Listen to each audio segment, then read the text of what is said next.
Gentleman from Florida, Mr. Gates, for 5 minutes. Mr. Secretary, you told Senator Schmidt yesterday that if the 8,000 plus service members who've been separated from the military due to the vaccine mandate want to reapply, that they're welcome to do so, but that you would do nothing to solicit their reapplication or to incentivize it. Why is that? I think it's incumbent upon the individual to make that decision and reapply. The mechanisms are there. Yeah, but why don't, I mean, you're overseeing a recruiting nightmare in our military right now. These are 8,000 patriots. And by the way, your department broke the law in administering the vaccine mandate. And that's not me saying so. That's the Inspector General for the Department of Defense who wrote on June 2nd of 2022, we found a trend of generalized assessments rather than the individualized assessment that is required by federal law. The department did not break the law. So the DOD, so wait, you mean the IG is wrong? You think the IG is wrong? Mandate he says he broke the law. The lives of a number of... Well, it ruined the lives of a number of people, too. And it ruined the lives of people who love our country and want to re-enlist. Let me ask you this question. If we direct you by force of law to re-engage and incentivize the re-enlistment of these folks with full back pay and rank, do you have the capability to follow that instruction? You put provisions in the law to enable those people those former service members to reapply in accordance with the service Good. Well, we will do that just like we had to put the repeal of the vax mandate in the law. And I get the sense that the only reason you're not reaching out to these folks is pride, because otherwise they would be totally able to serve. And it seems that your personal pride is getting in the way. So going from the deeply serious things that we're not doing, re-engaging these 8,000 folks, to the deeply unserious things that we are doing, go ahead and put up the first slide. I guess my question is, how much taxpayer money should go to fund drag queen story hours on military bases? You know, drag queen story hours is not something that the department funds.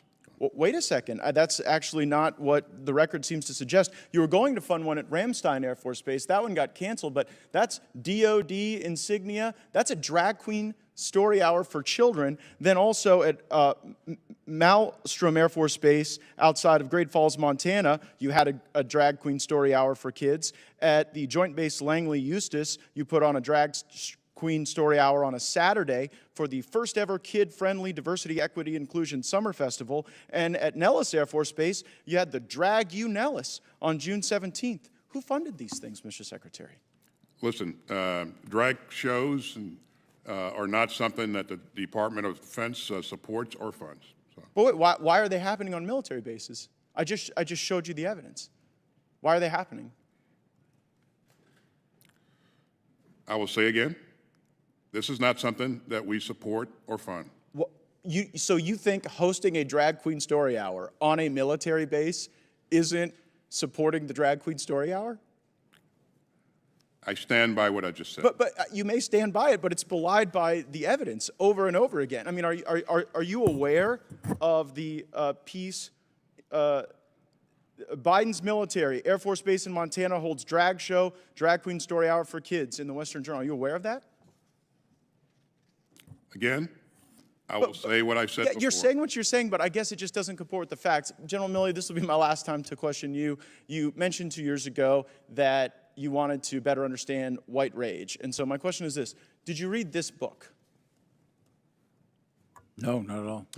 It is What is White Privilege is the book, and it's actually written by a DOD official, a senior official in diversity, equity, and inclusion, and there are now hundreds of these books in dozens of schools, and I wonder if you guys connect this to your problems with recruiting. I've never read it, never seen it.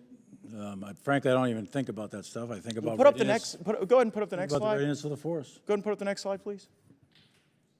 Okay, well, in the next slide, this is a tweet by one of your employees in charge of diversity, equity, and inclusion, and it's patently racist. They say that she had to give Karen the business, that she talks about caudacity, presumably of Caucasian people. So I guess, terrible. Why does the... look at it. Well, why is that person You're not so going to get an low? argument from me. That's terrible. It's wrong. She shouldn't be doing that, period. Should she be fired? That's a DOD employee, not U.S. military uniform. Should they be fired, Secretary Austin?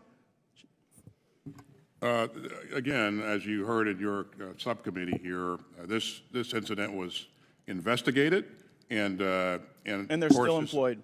Mr. Chairman, I have a series of unanimous consent requests since my time has expired. Without objection, so ordered. First is Joint Base Langley Eustis holds drag show at Kid Friendly Festival. And the next is U.S. military defends drag show at largest training center as, quote, essential to morale. And the next is Nellis Air Force Base hosts first ever drag queen show, essential to morale and readiness. That's a Breitbart piece. And finally, Ramstein cancels library's drag queen story time for Pride Month following criticism. Without objection, so ordered. Gentleman's time's expired. Can I get copies of those? Because I'd like to take a look at those myself, actually. Take a look and find out what actually is going on there. Because that's the first I'm hearing about that kind of stuff. I don't read those news stories. I don't know what you're talking about. I'd like to take a look at those because I don't agree with those. Well, they're now in the official record. Shouldn't be happening. Thank period. you. Thank you for that admission. Great. I would like to point out, Chairman, that our students in DOD schools scored the highest on, the 8th graders and 4th graders scored the highest in math and reading in the country. So I want to thank all of our DOD professionals who made that possible, and I encourage them to keep it up. I hope you're not thanking that one. Yeah. Gentleman's time's expired.